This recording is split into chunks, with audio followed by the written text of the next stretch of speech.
Hey, it's Mark. Welcome to Onyx Training Table. I just did a brief deal on Instagram talking about speaking at a TAC Ops East conference in Washington, D.C. a couple weeks ago. I spoke on 3 different topics. One was less lethal decision making, one was SWAT team leadership, and the other one was the foundation of modern tactics. And I'll be speaking about these things over the next couple weeks, video and also written blog that I'll post on the website. But what I want to talk about today is the less lethal decision making, and just 2 things, takeaways from the seminar that I did there. My big thing, I think, where we miss the boat in less lethal usage in law enforcement today is in 2 ways specifically. One being that we use it way too late. We don't use it early enough, and number 2 is we don't operate under using team tactics, good solid team tactics when we do. And what I'm talking about this is not necessarily in the SWAT community, where we have time to train more, where we have time to prepare more, we're used to team tactics, but I'm talking about patrol. And so as we're looking at these different events and different incidents that happen, and we're seeing them on video and seeing them on body camera video and also cell phone stuff, is that the main thing is we're using the less lethal way too late. And let me tell you about that. So less lethal is used to get people to comply, right? That's why we use less lethal tools. We don't use less lethal tools to punish people. We don't use them to injure them. We don't use them to maim them. And we don't use them to stop an attack after it's happened for a couple of reasons. One, when somebody squares off on some police officers, or say, they say, "Hey, you're under arrest, do this," and they go, "No, I'm not going to do it."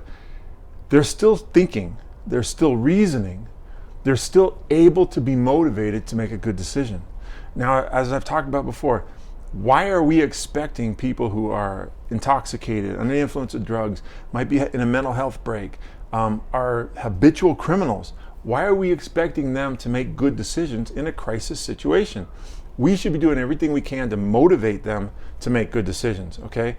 In that moment, we can be an educator, and especially a suicidal person, we should be a life preserver, right? Why are we going to suicidal people and then shooting them?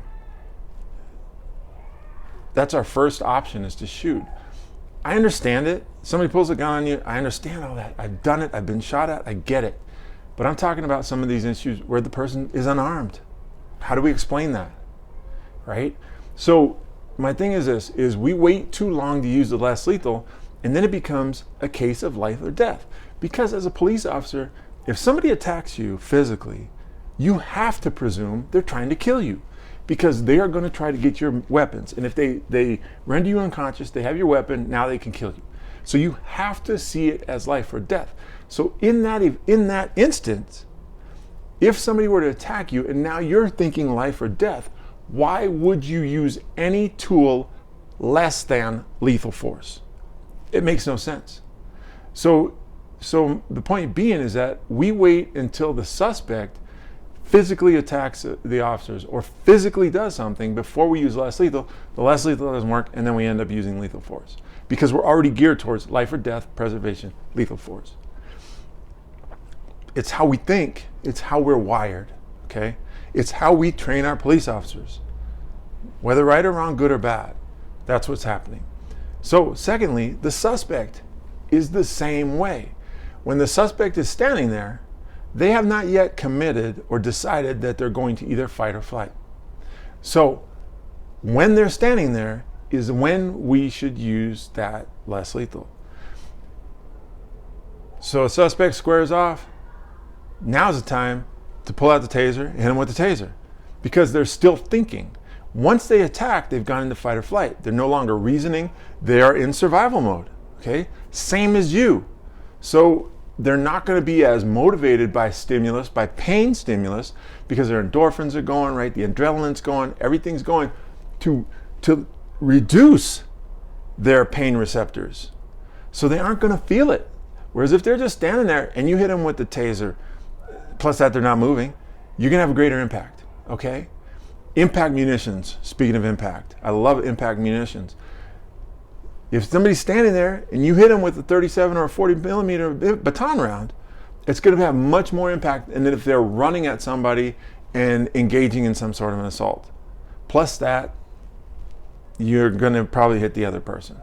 So a couple things just think about with that is that we need to use less lethal earlier in the problem when the person is still fairly thoughtful, fairly thinking and reasoning, okay?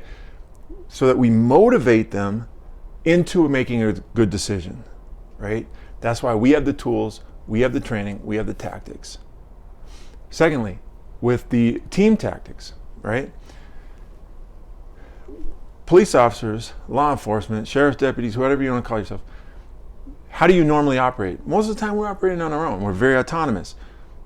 When we get into a situation where there's multiple officers, we have a hard time, coalescing into a group. And now this person has this responsibility, this person has this responsibility, this person has this responsibility. We're used to just doing everything. So we get to a scene and 4 officers are there and 4 officers have guns out. Well, why do we need 4 officers with guns out? Because now something happens, 1 officer shoots, the other 3 shoot. Now we're shooting 40 rounds at the person, right? Whereas we have 1 officer shooting, 2 officers shooting, maybe we only shoot 5 or 6 rounds. It's that whole group think we get into. When we get into a team tactic, and this is something that happens in SWAT, is we learn responsibilities, roles and responsibilities. So if I'm a lethal cover, I can have my partner can be less lethal cover.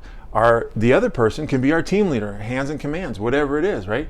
And now we're reducing that multitasking, because people think, oh, I can multitask. No, we can't. We can't do multiple things at one time. We do one thing. We just do them in quick succession. Think about it. So my point being is that's where we also are deficient, is we don't teach good team tactics. So that if we take the Brooklyn Center, okay, in Minnesota with Dante Wright. Now those officers are at least three officers on scene. They were taking him into custody. They knew that. He's under arrest. He's wanted fugitive. So instead of all 3 standing around, one person could have been the officer who actually shot him. She could have pulled out her taser just in case. Hey, just in case he wants to resist or whatever, not comply, I'm ready. I'm prepared. Right? But now when she had to play catch up, muscle memory, right? And she wasn't thinking, she was just reacting. She pulled what was more normal for her. So if we operate in team tactics, we'll reduce the potential for that, because people will have their roles clearly defined and they'll already be prepared to satisfy those roles, okay, to take on those roles. So to wrap it up, right? First things first, we need to be using less lethal earlier in the problem. Like as soon as a person, I asked this in my seminar, I said, what is noncompliance, or when do we gauge noncompliance? When the person assaults us, when the person yells, no, I won't do it, or they do nothing after we've told them to do something. And I would say C, when they do nothing, that's noncompliance. If somebody's under arrest and you tell that person, get your hands up, lace them behind your head, whatever, spread your feet apart, and they don't do that, that's non-compliance. Deal with it. Employ the less lethal. And I'm telling you, watching these situations as being in this business for almost 30 years now, and 15 years on a team, 20 years training, over almost 15 years of training less lethal instructors, that's where we're deficient, is we have to stop seeing less lethal force as closer to lethal than less. Okay? We sit there and we put it right up by lethal force, where we need to have it way down here by almost nothing. And I'm telling you, we'll kill a lot fewer people, and we'll be of a lot better service to our communities. Hey, something to think about, Stay tuned for the other 2, at least the other 2 videos. And thanks for tuning in today for Onyx Training Table.